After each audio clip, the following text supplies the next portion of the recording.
Okay guys, hope everybody's doing well.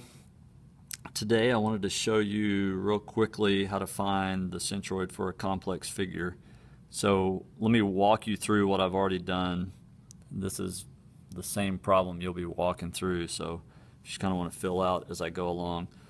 Set up figure 1, figure 2, and figure 3. This is figure 1.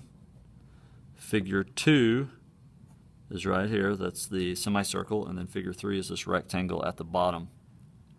I found the centroids for each one of these. For figure 1, the big rectangle here, it's very simple. It's 2 inches tall by 2 inches wide, so the centroid is going to be 2 divided by 2. Just give you 1 inch for the X bar and for the Y bar.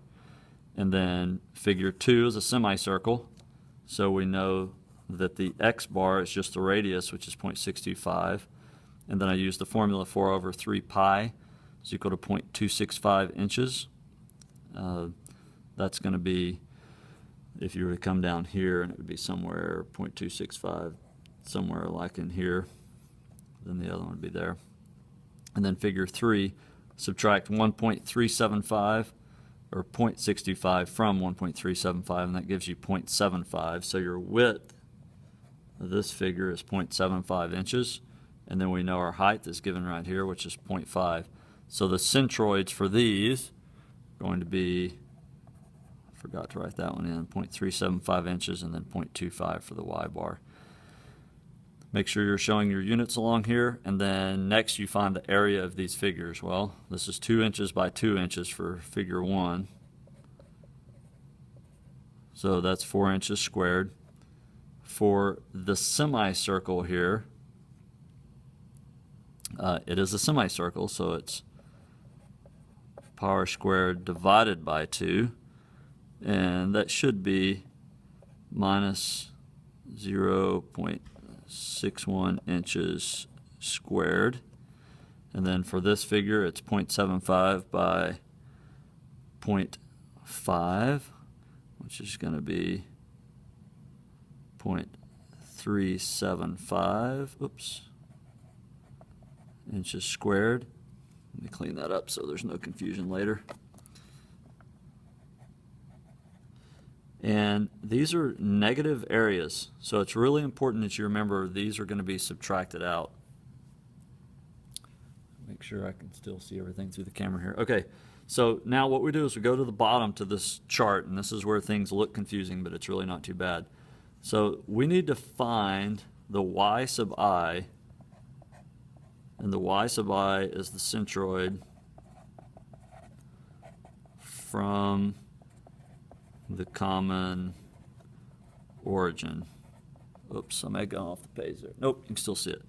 And then the x sub I is going to be the same thing. And here's our common origin, and they've actually marked it for us, which is really nice. This figure is fairly symmetric, so you can kind of see what's going on. We don't have any triangle shape, so we're just going to start from right here. So if we go figure 1, which is the big one, y sub I, well, that would be up to right there, which is going to be 1, and we found that up here earlier, so we put 1 inch. I'll tell you what, let me switch to a pen. I'm not sure you guys will be able to see that. Yeah, it's not too bad. Figure 2. Now this one's a little different, and you've got to go here all the way up to wherever the centroid was. So you'll take 2 and you'll subtract whatever the centroid was, which was 0.265, 0.265, and that's going to give you 1.73 or thereabouts. And then for this one, the centroid is, we know that it was 0.25, so if we go from the origin up, it's going to be 0.25. All right, we know our a sub I. So the area of the big figure is 4 inches squared. For the small one is 0.61 inches squared minus, and then we have another negative area here, which I know seems strange. Okay, and then we're going to find the product of those, so we'll multiply those through. That's going to give us 4 inches cubed. That's going to give us minus 1.06 inches cubed This is going to give us minus 0.09 inches cubed. And I'm working off an old sheet, so let me just check that real quickly, because I've not looked at these figures for a while. Make sure that's right. 0. It's really 0.094.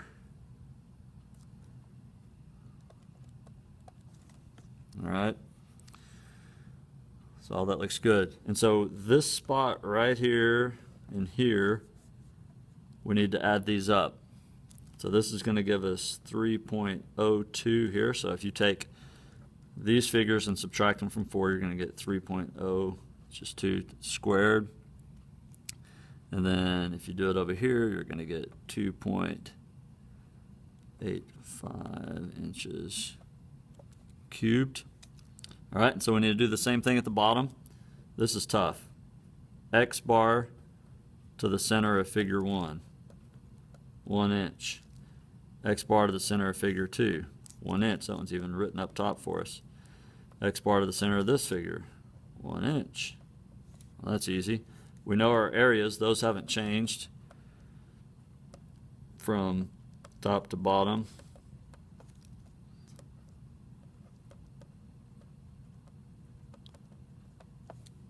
Okay, products of these,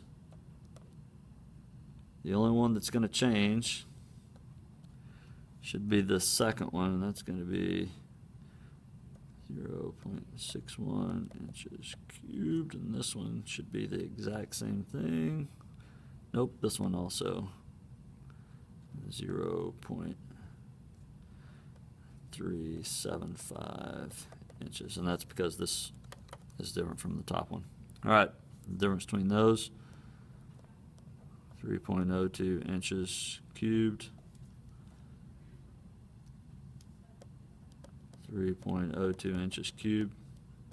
Now, you should start to kind of notice what's going on here. Let me move this paper up real quick. All right, so we have all these values now, and all we have to do is plug them in. So for our y bar, we take the sum of the products of y sub I, a sub I, 2.85 inches cubed. Sorry, that's a sloppy 5.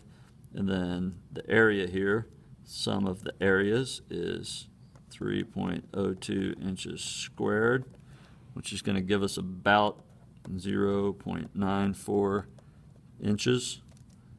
And your exponent rules for a quotient there. And then we have at the bottom 3.02. You should see where this one's going pretty quick.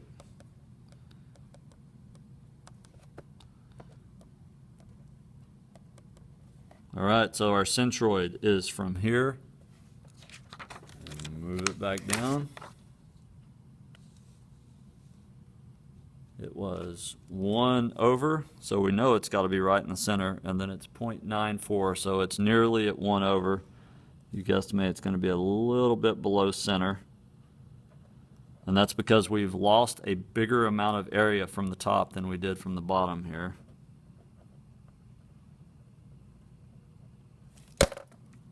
And that is all. Hope that was helpful. Have a good day.